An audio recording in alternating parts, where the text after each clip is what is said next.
राष्ट्रपति द्रौपदी मुर्मू ने आज राष्ट्रपति भवन में आयोजित एक समारोह में नर्सों को वर्ष 2025 के लिए राष्ट्रीय फ्लोरेंस नाइटिंगेल पुरस्कार से सम्मानित किया।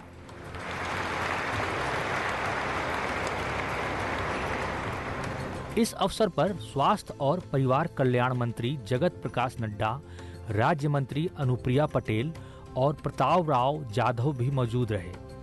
राष्ट्रीय फ्लोरेंस नाइटिंगेल पुरस्कार की स्थापना स्वास्थ्य एवं परिवार कल्याण मंत्रालय में उत्कृष्ट नर्सिंग कर्मियों द्वारा प्रदान की गई सराहनीय सेवाओं को मान्यता देने और सम्मानित करने के लिए की थी।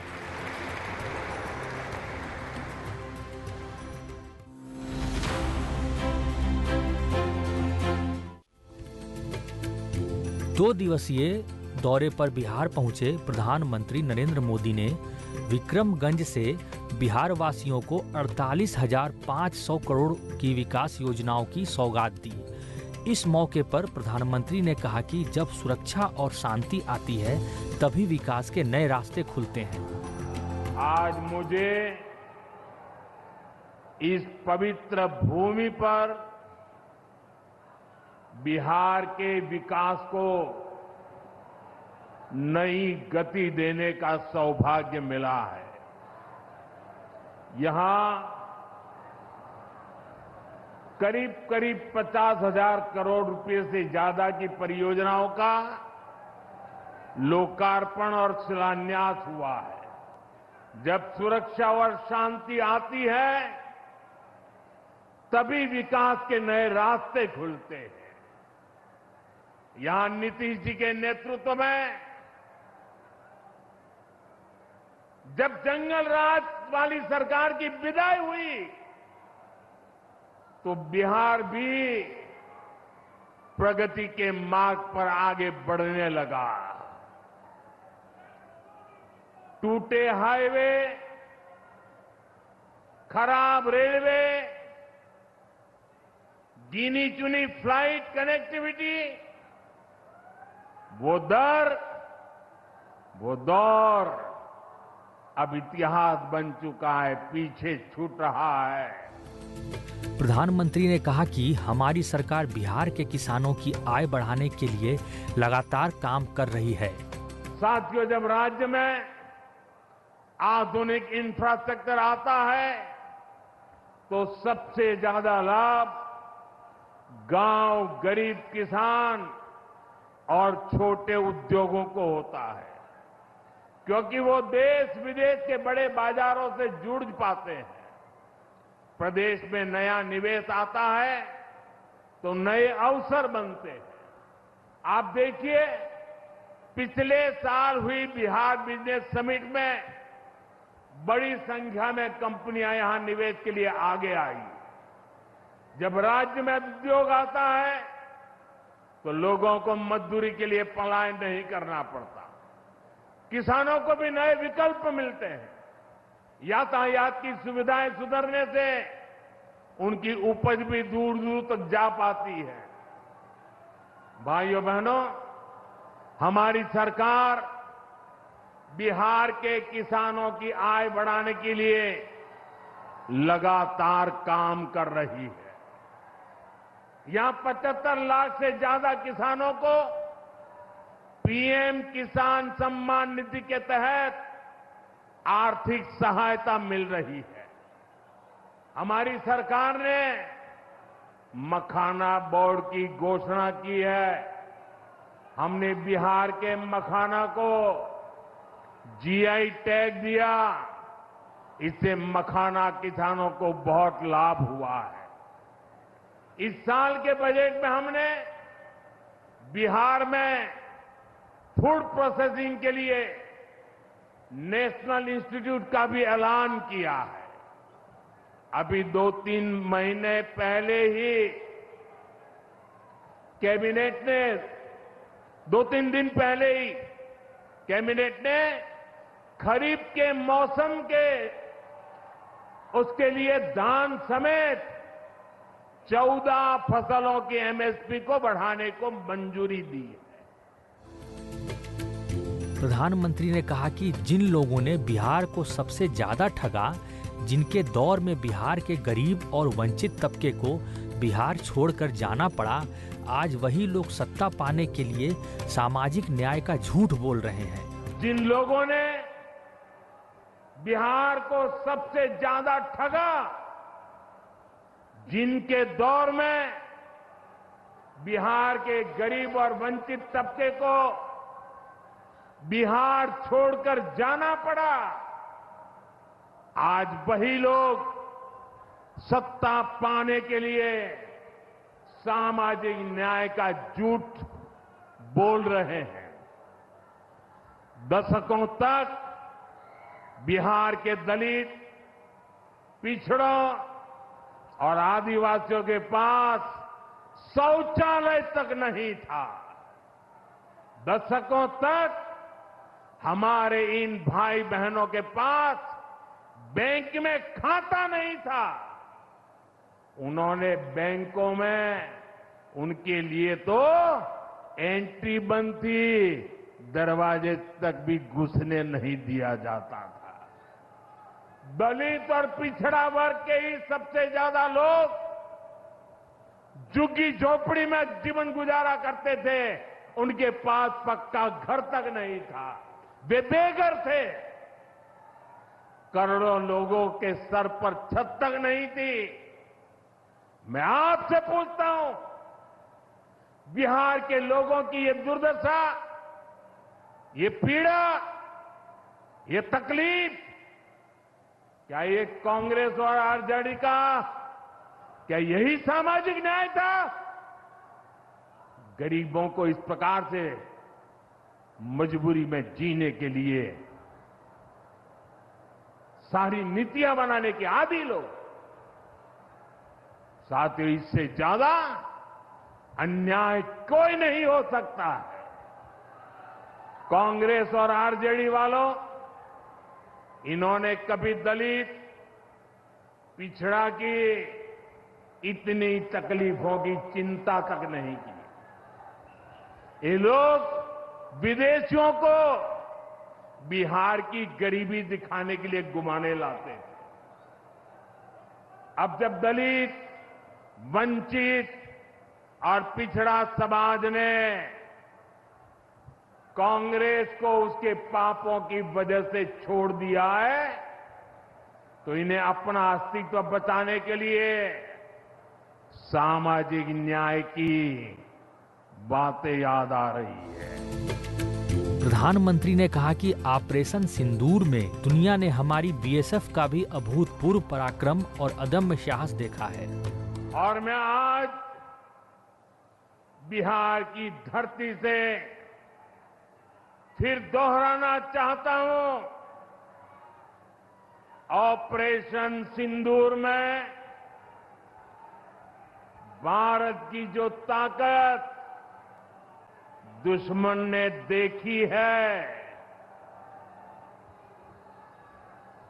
लेकिन दुश्मन समझ लें, ये तो हमारे तर्कस का केवल एक ही तीर है। आतंकवाद के खिलाफ भारत की लड़ाई न रुकी है, न थमी है।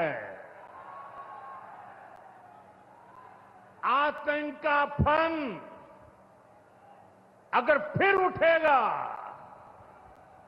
तो भारत उसे बिल से खींचकर कुचलने का काम करेगा।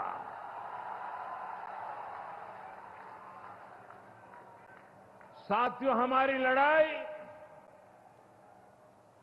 देश के हर दुश्मन से है, फिर वो चाहे सीमा पार हो या देश के भीतर हो।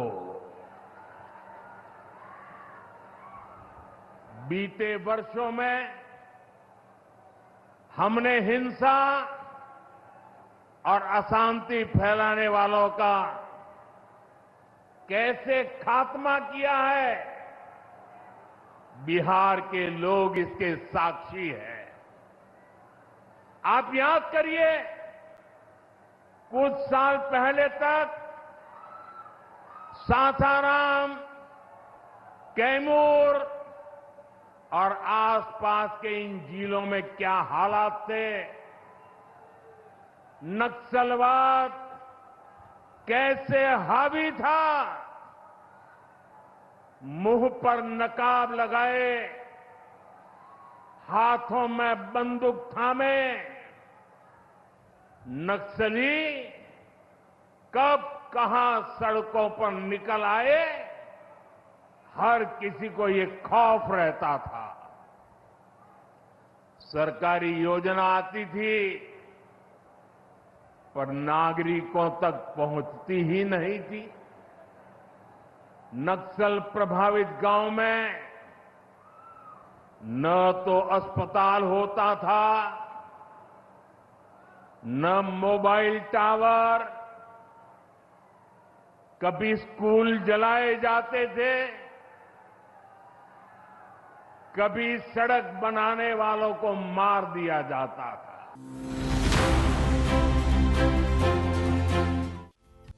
प्रधानमंत्री नरेंद्र मोदी ने आज दोपहर उत्तर प्रदेश के कानपुर में 47,573 करोड़ रुपए से अधिक की 15 मेगा विकास परियोजनाओं का लोकार्पण और शिलान्यास किया। इस मौके पर प्रधानमंत्री ने कहा कि पूरे उत्तर प्रदेश के लिए गर्व की बात है कि वो डिफेंस सेक्टर में आत्मनिर्भरता में बड़ी भूमिका निभा रहा है। ऑपरेशन सिंदूर में दुनिया ने भारत के स्वदेशी हथियारों और मेक इन इंडिया की ताकत भी देखी है। हमारे भारतीय हथियारों ने, ब्रह्मोस मिसाइल ने दुश्मन के घर में घुसकर तबाही मचाई। जहां टारगेट तय किया वहां धमाके किए। ये ताकत हमें आत्मनिर्भर भारत के संकल्प से मिली है।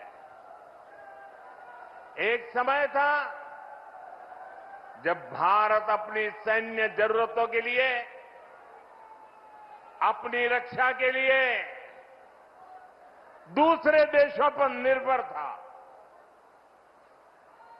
हमने उन हालातों को बदलने की शुरुआत की। भारत अपनी रक्षा जरूरतों के लिए आत्मनिर्भर हो, ये हमारी अर्थव्यवस्था के लिए तो जरूरी है ही, ये देश के आत्मसम्मान के लिए भी उतना ही जरूरी है। प्रधानमंत्री ने कहा कि भारत ने आतंक के खिलाफ अपनी लड़ाई में 3 सूत्र स्पष्ट रूप से तय किए हैं। भारत ने आतंक के खिलाफ अपनी लड़ाई में 3 सूत्र स्पष्ट रूप से तय किए हैं। पहला, भारत हर आतंकी हमले का करारा जवाब देगा। उसका समय, जवाब देने का तरीका और जवाब देने की शर्तें हमारी सेनाएं खुद तय करेगी। दूसरा, भारत अब एटम बम की गीदड़ बप्पी से नहीं डरेगा।